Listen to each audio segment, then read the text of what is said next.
ছাত্র জনতার গণঅভ্যুত্থানের পর অন্তর্বর্তী সরকারের প্রধান হিসেবে ডক্টর মোহাম্মদ ইউনূসের প্রথম দ্বিপক্ষীয় সফর করলেন চীনে।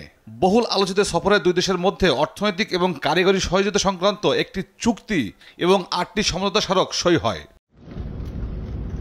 চীন সফরে সে দেশের সরকার ও কোম্পানিগুলোর কাছ থেকে 210 কোটি মার্কিন ডলারের বিনিয়োগ, ঋণ ও অনুদানের প্রতিশ্রুতি পেয়েছে বাংলাদেশ। একই সঙ্গে তিস্তা প্রকল্প বাস্তবায়নে মিলেছে আশ্বাস।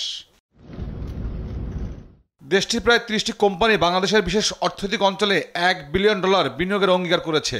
সেই সঙ্গে বিদ্যমান শুল্ক ও কোটামুক্ত রপ্তানি সুবিধা আরও 2 বছর বাড়িয়ে 2028 সাল পর্যন্ত বহালে ঘোষণা দিয়েছে চীন।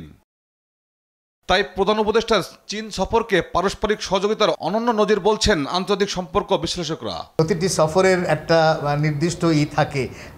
এটাও মনে রাখতে হবে যে চিফ অ্যাডভাইজার যিনি গেছেন উনি চিফ অ্যাডভাইজার, প্রধানমন্ত্রী না, এটা খেয়াল রাখতে হবে, তাই না? সরকার প্রধানও বলা হচ্ছে না, বলা হচ্ছে চিফ অ্যাডভাইজারের মধ্যে চিফ।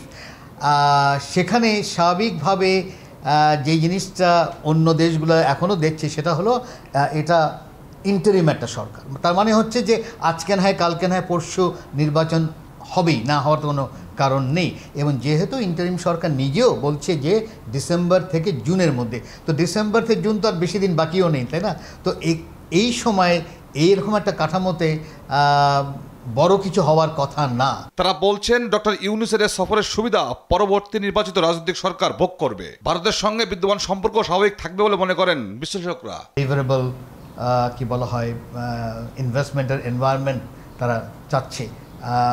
ওটা পরিষ্কার যে একটা নির্বাচিত সরকার যখন হবে তখন এই যে প্রতিশ্রুতি যেগুলো হলো, কাজ যে এগিয়ে নেওয়া হলো, এটা তখন বাস্তবায়িত করা যাবে। যার জন্য বড় আকারে একটা স্টেপ ফরওয়ার্ড এখন যেই সরকারই আসুক না কেন আমি মনে করি তার জন্য সুবিধা হবে এই যেই আলোচনা হলো এবং যেই এমওইউ সই হলো সেটাকে সামনে নিয়ে যাওয়া। প্রধান উপদেষ্টা সফরে চীনের বাজারে আম রপ্তানির সুযোগ তৈরি হয়েছে।